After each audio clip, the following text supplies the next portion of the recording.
যেহেতু আমি বলেছি যে তার পরিবার আমার পরিবারের সাথে নানা রকম যোগাযোগ করার চেষ্টা করতো, আমাকে নানা রকম কনভিন্স করার চেষ্টা করতো। তো যে ঘটনাটা হয়েছে সেটা হচ্ছে মামুনের আম্মু আমার বাসায় তরকারি, পায়েস, মিষ্টি জাতীয় জিনিস এগুলো রান্না করে করে ওর বন্ধুকে দিয়ে আমার বাসায় পাঠাতো। এটা হচ্ছে 2021 সালের ঘটনা। উনি আমার বাসায়, আমি তখন ওদের সাথে দেখাই করিনি, সামনাসামনি তখনও দেখা করিনি, দেখা হয়নি ওদের সাথে আমার, বাট ওর বন্ধুকে দিয়ে আমার ড্রাইভারের কাছে বা আমার দারোয়ানের কাছে এসে দিয়ে যেত, নানা রকম খাবার টাবার দিয়ে যেত। তো ওগুলো উনি আমাকে বলতো যে তুমি খেয়েছো সেটা ভিডিও করে আমাকে দেখাও যে তুমি খেয়েছো। আমিও সরল মনে, যেহেতু একটা মানুষ রান্না করে করে আমাকে প্রায় সময় পাঠাচ্ছে এবং উনি চায় যে আমি খেয়ে ভিডিও করে ওনাকে পাঠাই যে আমি জিনিসগুলো প্রত্যেকটা টেস্ট করেছি, আমিও খেয়ে খেয়ে ওনাকে ভিডিও করে পাঠাতাম। এরকম ভিডিও এখনো আমার কাছে আছে। তো এই জিনিসগুলো হলো, মানে এটা হচ্ছে যে তখনও আমি তাদের সাথে, প্রিন্স মামুন বা তার মা কারোর সাথে আমি দেখা করিনি, দেখাই হয়নি ফোনে কথা। তো এরপরে উনি আমাকে এক সময় বলল যে তোমার বাবু যেহেতু অসুস্থ, তুমি যেহেতু সব জায়গায় ট্রিটমেন্ট করিয়েছো, কবিরাজি কিছু ওষুধ আর দোয়া কালাম আমি তোমার বাসায় পাঠাচ্ছি। হ্যাঁ, এমন হতে পারে যে জিনের আসর হয়েছে, মানুষের নজর লেগেছে, এগুলো কিন্তু একটা ব্যাপার আছে, এরকম হতে পারে। তো আমি তোমার জন্য এরকম পাঠাচ্ছি, তোমার বালিশের তলে এখানে ওখানে তুমি রাখবে, পানি পড়া দিয়েছি, বাচ্চাকেও খাওয়াবে, তুমিও খাবে, তুমিও ভালো থাকবে।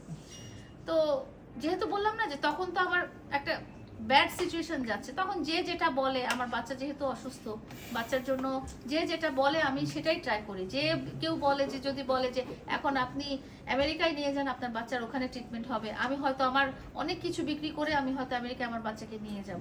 তো কেউ যখন বলছে যে দোয়া পড়া পানি, হ্যাঁ দোয়া পড়া, দোয়া এই যে কি জানি বলে তাবিজ, এগুলো রাখো, কালো জাদু বা ইয়ে থেমে যাবে, নজর থেমে যাবে, বা কেউ যদি কিছু করে থাকে সেটা থেমে যাবে, বাচ্চা ঠিক হয়ে যাবে, তো আমি তো সেটা করতেই রাজি। আমি ওনার দেওয়া পানি পড়া বাচ্চাকে খাইয়েছি, আমি খেয়েছি, ঘরে ছিটিয়ে দিয়েছি, দাওয়াটা সেটা বালিশের তলে রেখেছি, এরকম অনেক হয়েছে।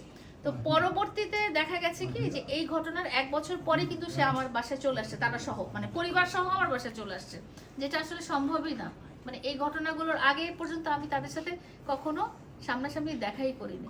তো এই ঘটনা যখন আমি অনেকের সাথে শেয়ার করেছি, তারা বলে যে আরে বোকামি, তুমি বুঝতে পারো না, ওরা তো তোমাকে তাবিজ করেছে, না হলে এই রকম একটা মানুষের সাথে তোমার তো মানে কোনো রুচিতেই হওয়ার কথা না। এইরকম একটা ফ্যামিলি ব্যাকগ্রাউন্ডের সাথে তুমি যে একই বাসায় থাকতেছো সেটাও তো অসম্ভব, কারণ তোমার বাসার দেখা যাবে যে ড্রাইভারও বিএ পাস, তো সেখানে তুমি এই 3-4 পাস করা একটা ছেলে যে করাইলের বস্তিতে বড় হয়েছে, না আছে তার ফ্যামিলি ব্যাকগ্রাউন্ড, না আছে কি সে পরিবারের টিকটক, না আছে টাকা পয়সা, তার জন্য তোমার মনে এত ভালোবাসা কিভাবে হলো? ওরা নিশ্চয়ই কালো জাদু করেছে। এবং আরো একটা জিনিস বলতে চাই, আপনাদের অনেকের সাথে আমি শেয়ার করেছিলাম, যখন সে চলে যায় তো তার মা বাবা প্রায় আসে আমাকে কনভিন্স করার জন্য, যখন মানে চলে যায় মানে কি, দেখে আমি যখন বাসা থেকে বের করে দিয়েছিলাম, তো তার আম্মু আব্বু প্রায় আসে।